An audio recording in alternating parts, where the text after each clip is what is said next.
Hello ladies. मेरे पास queries आती हैं कि मैम हमें मेंस्ट्रुएशन के टाइम में इन्वर्जन वर्कआउट करना चाहिए या नहीं।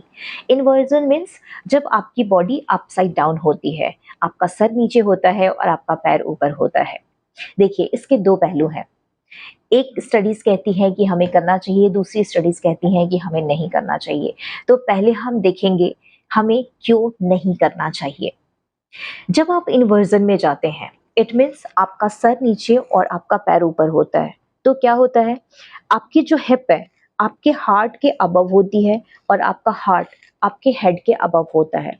इससे सिर्फ इतना ही नहीं होता कि आपका ब्लड प्रेशर और आपका हार्ट रेट इंक्रीज होता है, बल्कि पेल्विक फ्लोर में जो फ्लूइड फ्लो कर रही है वो भी डिस्टर्ब होती है because of more pressure on your uterine wall veins and arteries, and that can lead heavier bleeding. दूसरा reason, inversion can disturb the natural downward flow of apana vayu which govern your excretory system।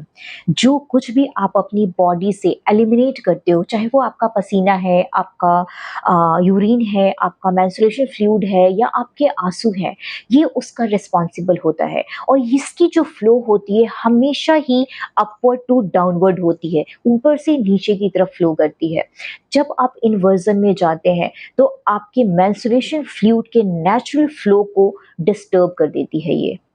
In fact yoga में जो हम मूल बंध लगाते हैं, जो हम एनर्जी लॉक लगाते हैं अपने पेल्विक फ्लोर पे, उससे हमारे पेल्विक फ्लोर में जो नेचुरल फ्लूइड मेंस्ट्रुएशन फ्लूइड जो एलिमिनेट हो रहा है, उसको आपकी बॉडी के अंदर ही वो होल्ड कर देता है because of holding of energy on your pelvic floor. यहाँ तक कि योगा के कुछ एंशियंट टेक्स्ट में ये मेंशन किया गया है कि मेंस्ट्रुएशन के पहले, दूसरे और तीसरे दिन पे एक फीमेल को हॉलीडे पे जाना चाहिए।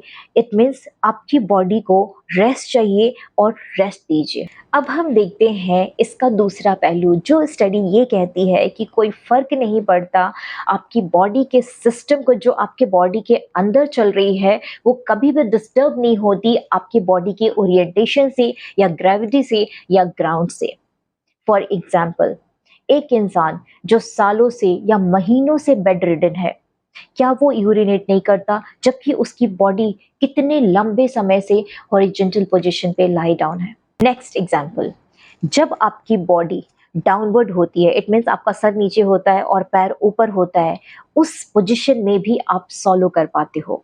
इनफैक्ट आपकी बॉडी जो ब्लड पंप कर रही है वो भी अगेंस्ट ग्रेविटी और विथ ग्रेविटी दोनों ही सिचुएशन में पंप कर रही होती है 24/7। यहाँ तक कि zero gravity of space, there is no down, the downward flow of menstruation fluid of an astronaut still remain unchanged।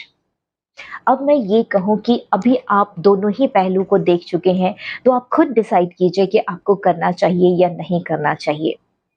लेकिन मैं अपनी रिकमेंडेशन जो सबको देती हूँ, अपने स्टूडेंट को देती हूँ, अपने जितने भी लोग मुझसे ये क्वेश्चन करते हैं और जो मैं खुद करती हूँ, वो आपसे ज़रूर शेयर करूँगी। वो ये है, देखिए यहाँ पे बात हो रही है उस इंसान की जो वर्कआउट करता है। अगर आप वर्कआउट करते हो तो जाहिर सी बात है आपने पूरे महीने वर्कआउट किया होगा, राइट?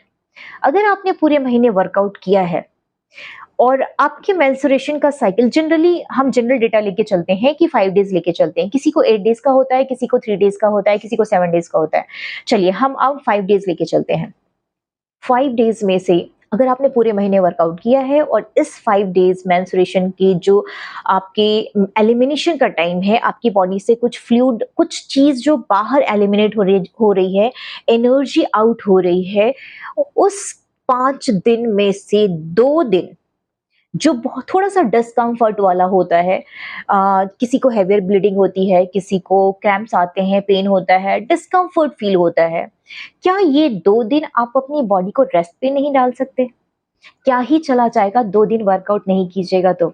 ऑलरेडी आपने पूरे महीने वर्कआउट किया है और इस 5 दिन में से भी बचा हुआ जो 3 दिन है उसमें भी वर्कआउट आप करेंगे। मैं ये नहीं कह रही कि ये 2 या 3 दिन आप कंप्लीट वर्कआउट मत कीजिए। अगर आप कर सकते हैं तो लो इंटेंसिटी विदाउट इन्वर्जन बहुत सारी वर्कआउट हैं करने के लिए। इनफैक्ट आप अपनी बॉडी को एक्टिव रेस्ट डे पे भी डाल सकते हैं। चलिए अब ये देखते हैं कि कोई इंसान अगर 6 दिन वर्कआउट किया है, 6 दिन में से ये रिकमेंड किया जाता है कि 2 डेज रेस्ट का होता है, एक एक्टिव रेस्ट डे और एक कंप्लीट रेस्ट डे। तो क्या आप इस 5 दिन को एक एक्टिव रेस्ट डे और एक फुल रेस्ट डे पे नहीं डाल सकते हैं? You can plan your workout और योर मंथ और योर मेंस्ट्रुएशन टाइम इजीली। इसमें कोई भी दुविधा वाली बात नहीं है। It's completely depend on your body. आप उस टाइम में कैसा फील करते हो। एंड हमेशा कहती हूँ और आज भी कहूंगी, always listen to your body first. हमेशा अपने आप को जांचिए, अपने आप को देखिए कि क्या आप कंफर्टेबल हैं ये काम करने में। अगर है तो गो अहेड, कोई भी वर्कआउट कीजिए। अगर आपकी बॉडी को फर्क नहीं पड़ता तो, अगर आप बिल्कुल कंफर्टेबल हैं, लेकिन थोड़ा सा भी डिस्कम्फर्ट है 1 दिन या 2 दिन उस 5 दिन में से, तो आप जरूर रेस्ट पे जाइए। कुछ भी नहीं जाएगा अगर आप 2 दिन वर्कआउट कम कीजिएगा या नहीं कीजिएगा तो। थैंक यू सो मच, और ऐसे ऐसी छोटी छोटी नॉलेज के लिए मुझे फॉलो करते रहें।